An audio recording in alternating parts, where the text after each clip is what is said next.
Good afternoon, everyone, and a very, very warm welcome to this annual masterclass, which this year is being held in conjunction with the National Academy for Education Leadership Wales and their Leadership Unlocked series of events.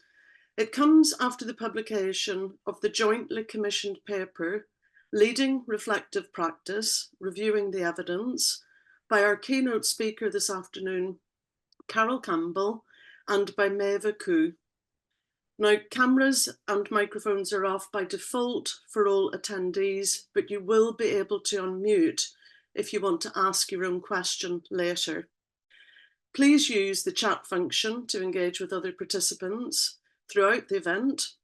Our teams at the EWC and at NEL will be monitoring it and collating any questions for the question and answer session right at the end.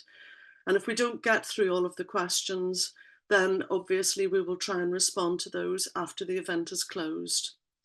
If at any point you do lose connection, then just rejoin using the original link and you will be able to get yourselves back in again.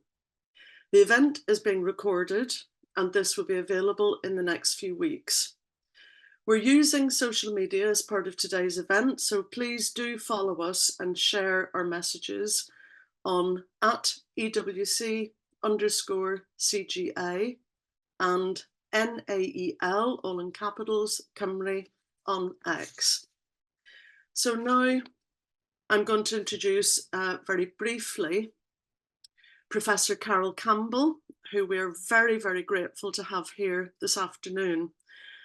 And Carol, I know I'm going to embarrass you with this, hopefully, brief resume of what is a sparkling career in education. But Carol is Professor of Education at the University of Glasgow, and she is a visiting Professor of Leadership and Education Change at Cardiff Metropolitan University and Professor at the University of Toronto. Her work focuses on some big ticket items and items that I think are very relevant to us here in Wales. And that's around educational system and school improvement, around large-scale educational change, the work of the education profession, professional learning and leadership development, as I say, all incredibly relevant here in Wales. Carol is a member of the International Council of Educational Advisors for the Scottish Government's First Minister and Cabinet Secretary for Education and Skills as well in Scotland. During 22 to 23, she served as an independent co-facilitator with our very own Professor Alma Harris for the national discussion on the future vision of education in Scotland. That was the largest public engagement on Scottish education ever conducted. Recently, she was commissioned to provide a background paper on the imperative of humanity for the United Nations High-Level Panel on the Teaching Profession. Carol, I'm going to hand over to you, and I know everyone is extremely pleased and very privileged to have you with us here in Wales today. So Carol, over to you with thanks.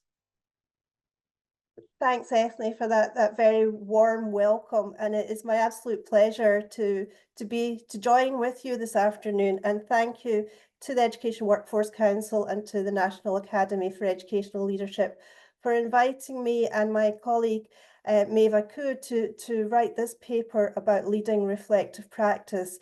Myfyriol's currently on maternity leave, so I'm sure you'll understand that she's not able to be with us today, but I want to acknowledge her role.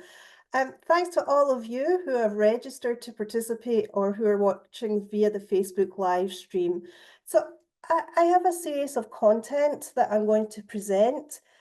I will pause at times when I'll encourage you to join in the chat, to use the chat function, to talk to each other and share with each other, and there'll be a chance for questions to me towards the end. My slides will be available later, so if there's content that you want to see in more detail, you can read it later. But really everything connects to the report that has just recently been launched, so there's lots more details in there. But without further ado, let me pull up my slides for you. Now, hopefully you can all see these now. This is what I'm about to work my way through, and I'm just going to get myself set up. Obviously, I'm going to be talking about the report and an opportunity for you to engage in discussion about this report, and you may have some questions. I was asked to talk about leading reflective practice. What is the evidence in terms of reflective practice? And for those of you who want to connect with me directly on social media, I've put my X name in there as well, at Carol Campbell 4, but you can also follow up with me later through my University of Glasgow email address. Oops. Let me get my slides going. So the two reports, the Welsh version and the English language version, are available via either the EWC or the NAEL websites. The full report is there and downloadable. There's a lot of material in there. It's a synthesis of research. There's over 100 years of research on reflective practice. So there's a lot in there. So I'm just going to pull out some key findings and themes for us to discuss today. So in the introduction, it was mentioned that I'm a visiting professor at Cardiff Metropolitan University. And last summer, I was in Cardiff, and I've been to Wales many times, but I want to share this example. Last summer, I was in Cardiff, and I was thinking about this work at the time. And I got into a lift, and people were talking about Kolb's experiential learning theory. So I thought, okay, I don't need to go into all the details of what is reflective practice. It's an embedded part of working in education in Wales, of your professional learning, of development, of developing yourself, and for those of you who have staff, working with your staff. But just some of the big names that I'm sure you're very familiar with. John Dewey introduced the idea of reflective practice as a systematic way of thinking about experiences, drawing on evidence and trying to inform knowledge and beliefs, decisions and practices.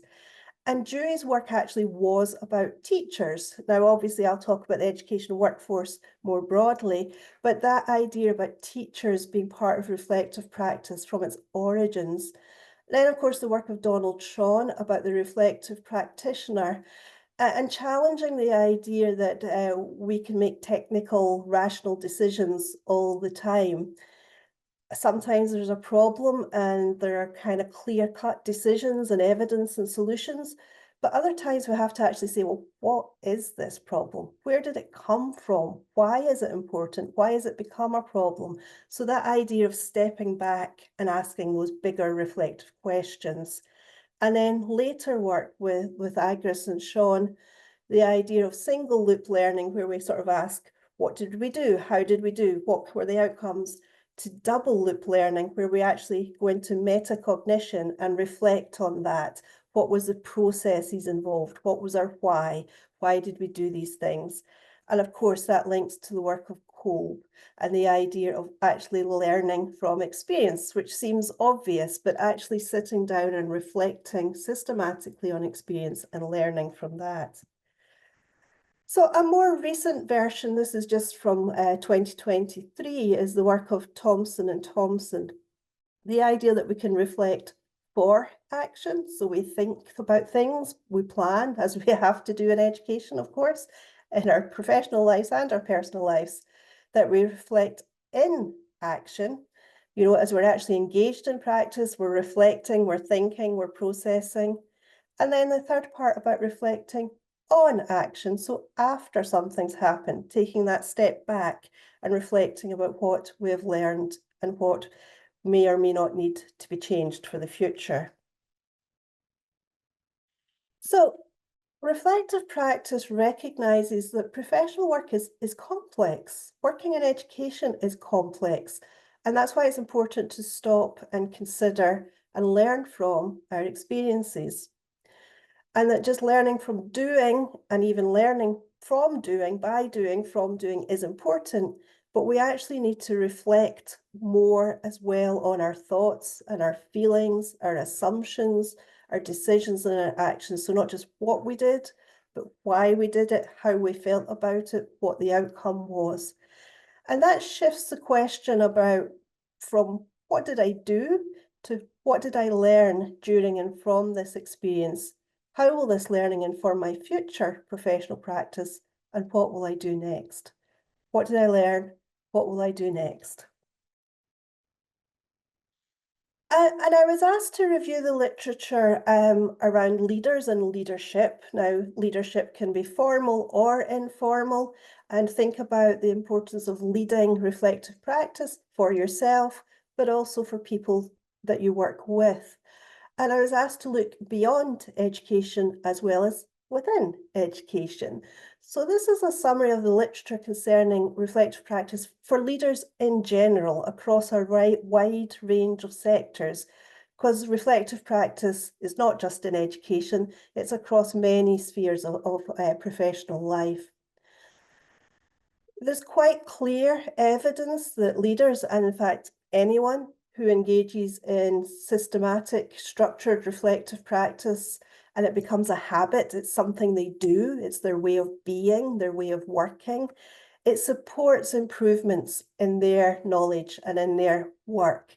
So supporting excellence and development, improving their behaviours and their effectiveness, both of themselves, but also of leading and working in and understanding other people and teams. It can contribute to energy and engagement, thinking about what matters to you.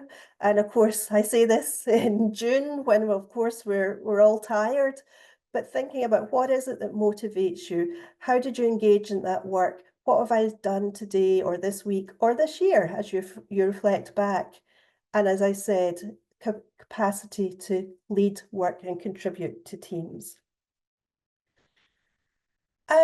And it can enhance professional learning. So I'll talk about more about this as we go through this afternoon's session, but thinking about not just our experience, but the assumptions, the actions and the emotions attached to those experiences.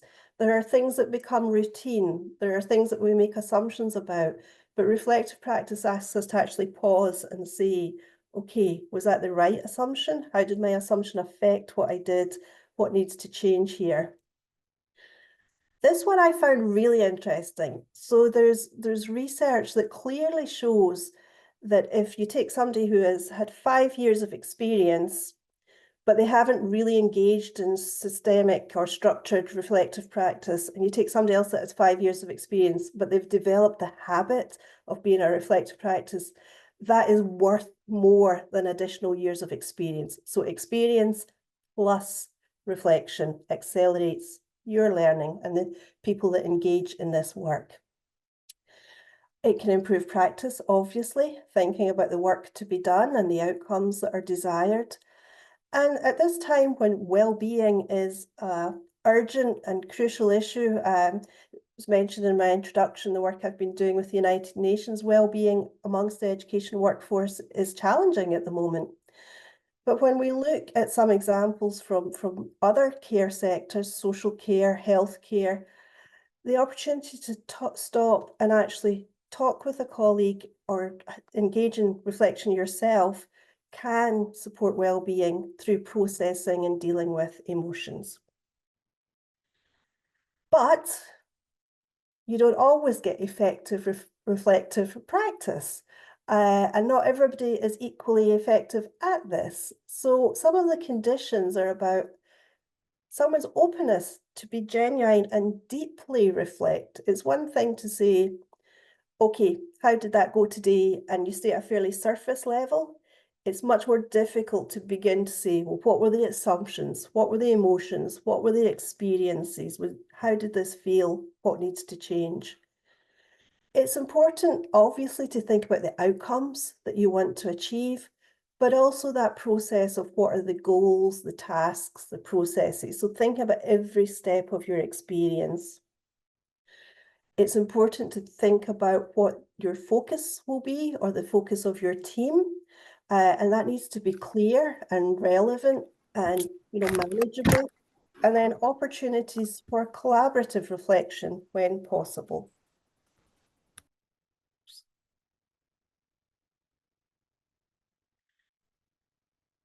In terms of leaders and your leadership, the opportunity to benefit in your own individual reflection, but to support reflection for people in your team, to think about when there might be opportunities for reflection within a staff meeting, a team meeting, your professional development opportunities, thinking about that. It's important to actually support yourself and people to understand the purpose of reflection and what it involves. If people don't understand why they're reflecting or why it matters or it doesn't matter to them, it's not effective.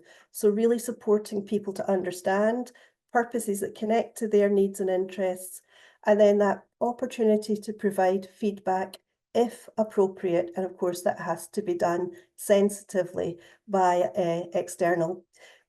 It could be colleagues, could be peers, it could be other people within and beyond your organisation.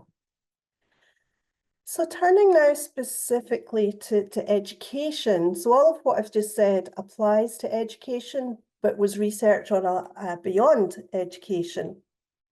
Some of the more recent definitions, reflection is the mental process of trying to structure or restructure an experience, a problem, or existing knowledge or insight. It can take place on action or inaction, so afterwards or during. And remember, I said before, it could also happen before.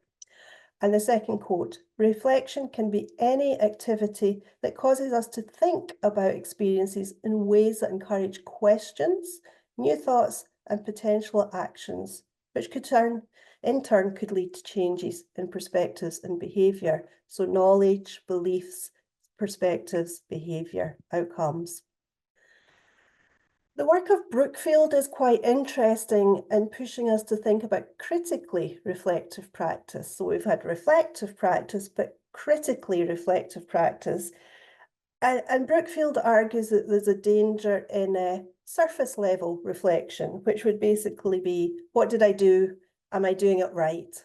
Is it okay or is it not okay? But we're pushed in this to think about deeper levels of reflection. So for example, pedagogical reflection, actually connecting to theory and to research. Why did we do this? What was the purpose? What was the intent? And then the piece around critical reflection, instead of asking, did I do the right thing, is asking, is this the right thing to do? So that perspective, and drawing on a range of evidence. So in Brookfield's words, the lens of student eyes. What data might you have from your students, for those of you that are working in a context with students? What evidence and what observations do you have? From colleagues' perceptions, perhaps if you have opportunities to collaborate with colleagues, to observe their practice, to work together. So what are data or evidence are you gathering from your students, from your colleagues? And then, of course, that inner reflection with yourself, but also reaching out to theory and to research to think about, okay, if this is something that I want to focus on, what can I learn from the broader literature that's out there? For people that are in formal leadership positions, what observations, experiences, comments are you picking up from the people that you work with about your own work as well as your work with them? And of course, for sometimes leadership can be quite an isolated experience. So who within your network can you also connect to sort of debrief and discuss your own development, their development, common issues that you might be dealing with? So think about what data and evidence you can draw on in your reflections. And the connection to professional learning. So today's a masterclass, but you will have other opportunities for professional learning. And of course, reflective practice is very much an embedded part of the nature of professional learning in Wales and the work of the professional learning passport, the Masters of Education, a whole range of resources and opportunities. So thinking about how can you continue reflection beyond specific events? How can you connect the reflection to what's meaningful for the people that are involved, building on their knowledge and experiences and opinions, as well as thinking about accessing research and evidence and other pieces? It's important, of course, to do this in a positive atmosphere. Reflection in a negative, punitive atmosphere is not effective. So how do you support people to feel supported? Support people to feel supported. But this can be vulnerable if you get to really going deep into critical reflection. Where are the opportunities to collaborate and discuss? There will be some reflections that are yours, they're personal, they're individual, but it's also important to find opportunities to collaborate with others and to support not just what we say, but what we do.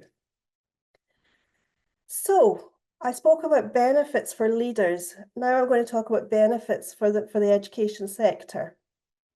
Well, consistent with everything that I've said, there are personal and professional improvements potentially with effective reflective practice. Self-awareness, you become more aware as you stop and reflect. Improved problem-solving capacity, when you think about what did or didn't work, what happened.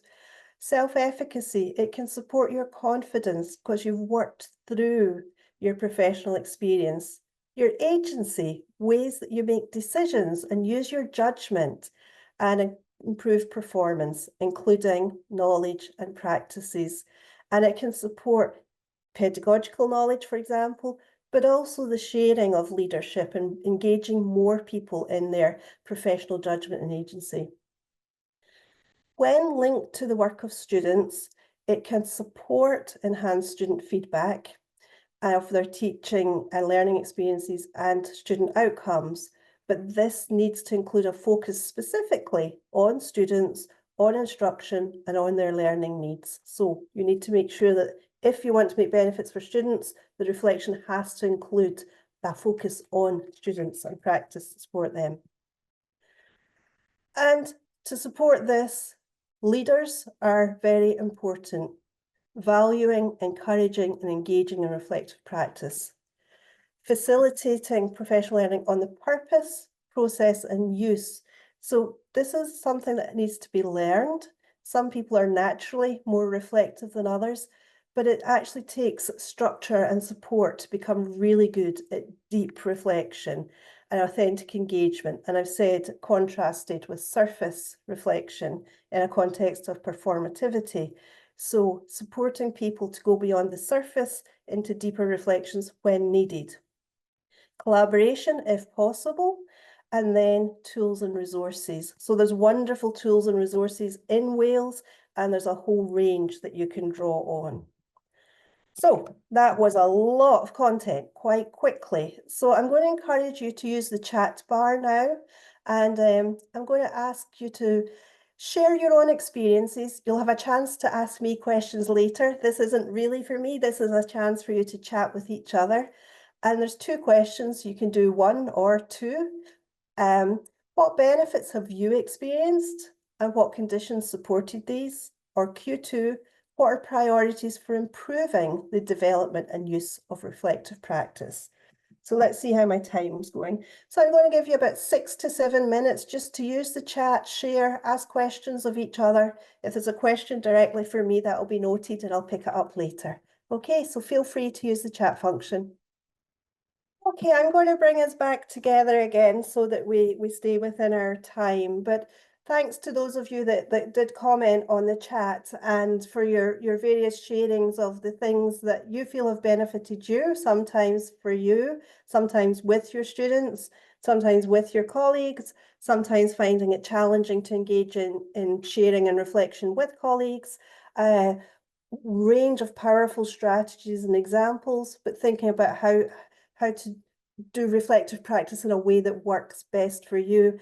And of course, the challenges of time and buy-in and how to really get to those deep levels of reflection when you're juggling a lot of things. So let's move into further discussion on some of these points. So in the report, we synthesize the existing research evidence, and we also look at the wonderful work that's happening in Wales.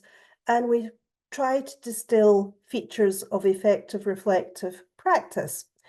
And we give lots of examples I'm not going to give all of those examples today. There are lots of examples of the use of reflective practice and tools and resources. So if you've read the report, thank you. If you have not read the report, there's material in there that looks at reflective practice in a range of settings, a range of contexts, countries, for initial teacher education, continuing professional learning, leadership development, people that work in a range of roles, as well as, of course, with students. So take a look there. So I'm going to just go through these features, and then there'll be a chance to pause and for you to comment again. So you can reflect on just about anything. And some of you were saying, you find it difficult to not overthink or overanalyze. But it's really important to be clear about the intended purpose of each reflective activity.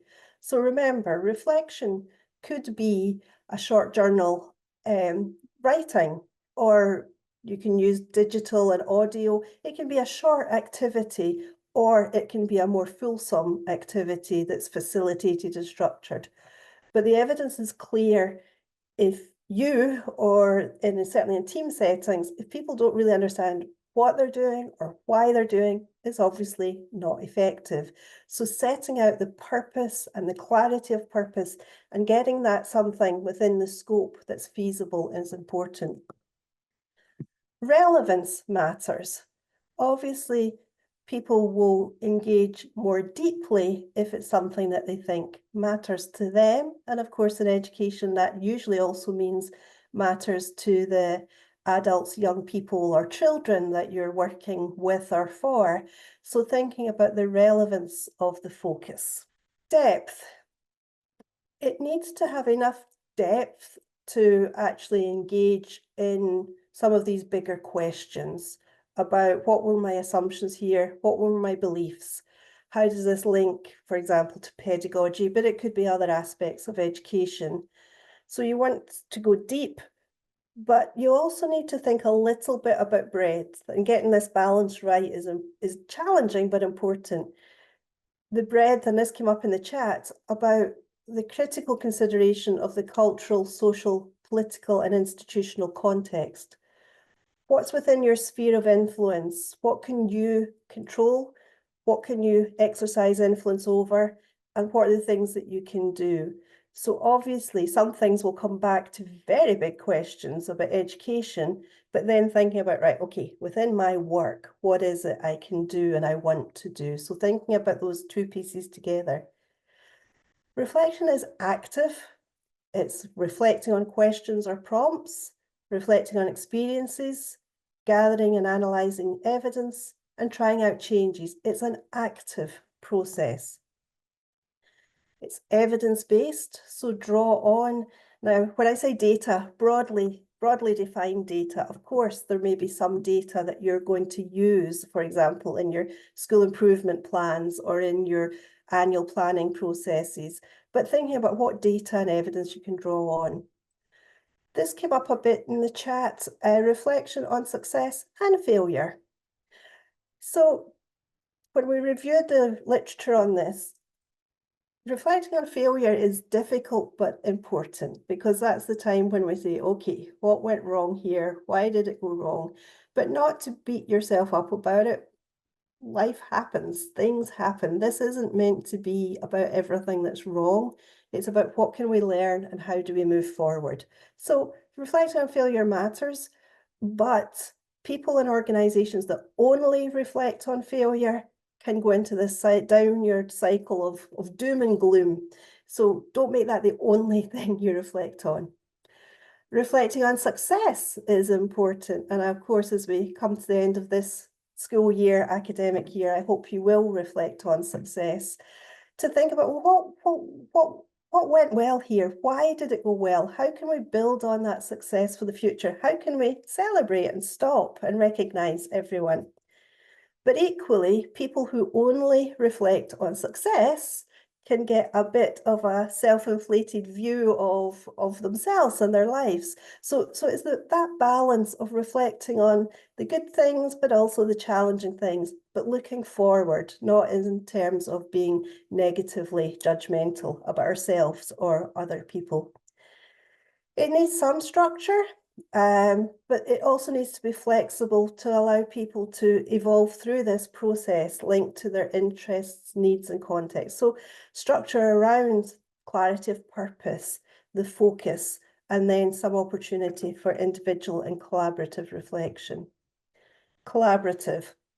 Now, I said earlier, some reflection will be individual, but opportunities for collaborative reflection can be very powerful, whether that's within your team, within a peer group, through networks like this, through your membership organisations, thinking about where's the opportunity to collaborate.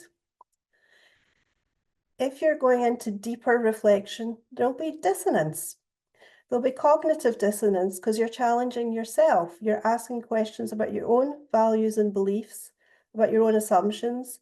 And of course, if it's collaborative, other people might say to hold up a mirror and ask questions. So dissonance is not only about reflecting on your established behaviours and actions, but it's also thinking, okay, was this the way to keep going? What do I need to change? How do I move forward? Where possible and done appropriately, feedback can help. So this becomes important in terms of how it's done and who it's done by, but other people can say, well, I think you made this assumption, or I don't fully agree with you this, or what if? Or I tried this, as you did in the chat function, this is what I thought, and this is what I did. So where there's opportunities for feedback, whether formally through various mechanisms within your organisation or informally with colleagues or trusted friends, that's an opportunity that can be beneficial. It should link to informing improvement, thinking about new learning, potentially new assumptions, values and beliefs. So identifying changes, identifying what needs to continue and what's important, but also identifying changes and informing future practice, thinking about what you've learned from your experiences, but trying out new approaches in your practices to try and desired goals and actions for improvement. None of this happens without supportive conditions. So I've already said about leaders and leadership, formal leaders, but also leadership within your collaborative work with your peers, within your teams, if you have them, engaging in, encouraging and valuing. A safe culture, an environment that creates trust, mutual trust and values reflection. And the last thing you want is for this to lead to negative judgment. This is not a performance review in any negative judgmental way. It's about thinking, learning from experience, improving your practice, moving forward to benefit the people that you are working with and the education workforce and the learners in Wales. And it's something that needs support, which is why I'm just delighted with all the work that is happening in Wales with NAEL and EWC, because developing a habit of reflection and becoming a reflective practitioner does require support, like the Professional Learning Passport. There's lots of resources available, and for those of you that like, there are apps, there are books, there are all sorts of resources available, but it needs to become a habit and thinking about how that can be supported. So I've just mentioned, for those of you who like to draw on tools and resources, there's a range of frameworks to guides, tools, resources to facilitate and record reflective practice, whether you want to record it by handwriting, by speaking, video, however you want to do that. But the actual process of working through sub-frameworks or tools can be beneficial. Time, this came up in the chat. Time is always the perennial issue for anything linked to professional learning and developing practice. It needs to be practiced frequently, and it does require time. So think about where you personally are finding the time or could find the time for reflective practice. Is it something that you can do early in the morning? Is it something you can do on your commute to work? Is it something that can be embedded into staff meetings, team meetings, into professional development events? Think about all of these things. Where is the time individually and also collectively? Because remember, while time is extremely tight, all of the evidence is saying that done well, reflective practice benefits the professionals, experience plus reflection, and it can also benefit the learners when linked to practices to support them. So, how are or will you further develop effective reflective practice?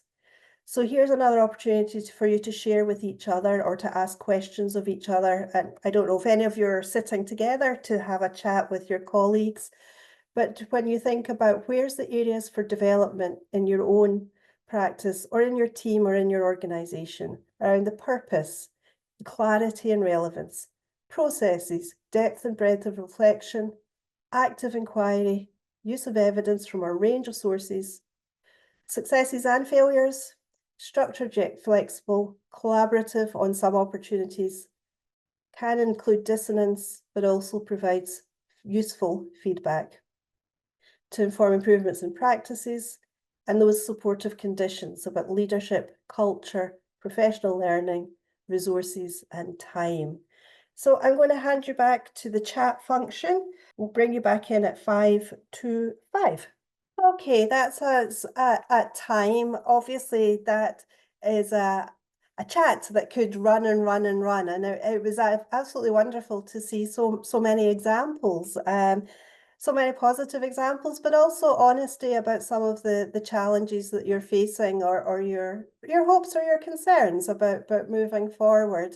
So please continue to share. It was very heartening to see your examples about you as an individual, about your team, about your school or your entire organisation, about working with colleagues, but also reflection with and for students, and with the end goal being students' learning and equity and their development. And there were numerous comments about reflective practice at all career stages. So reflective practice can be built into initial training to see it's part of your professional identity. Who am I? Why am I doing this work? How am I? But that piece that came up in one of the comments about newly qualified teachers, building in reflection as part of the induction process is very important. But it's important at all career stages. Remember, I've said it twice already, experience plus reflection accelerates improvements in your knowledge, skills and practices. And some of the work I've been doing around educator well-being is very much about how to continue to connect to what it is that brought you into this profession and what motivates you to stay in this profession. And then, of course, for people who move into formal leadership, that's another transition point where reflection is extremely important. So it's a career-long process, and of course, really a lifelong process, because it becomes a way of stopping and pausing. A wide range of pieces around how you're attempting or you are embedding reflective practice within the instructional day or the school year or the academic year in planning processes and planning cycles, team meetings, staff meetings, opportunities for people to collaborate together or individually, drawing on a wide range of evidence that you have available to you. So that's wonderful. Great to see the use of the resources that are available to you in Wales with the professional learning passport and the e-portfolio and the various resources that you have. And also for different people reflecting on they need to write, like physically write. So do I. I've got a notepad beside me, journaling, whether online or in other ways. Somebody mentioned about recordings. There's evidence in the report, again, done appropriately, not judgmentally, but video recordings of classrooms that can be shared in an appropriate way to be able to debrief and give feedback and think about ways of learning together, both about your own practice, but with colleagues and co-teaching and opportunities such as that. We've been using online chats because we have a large participation today.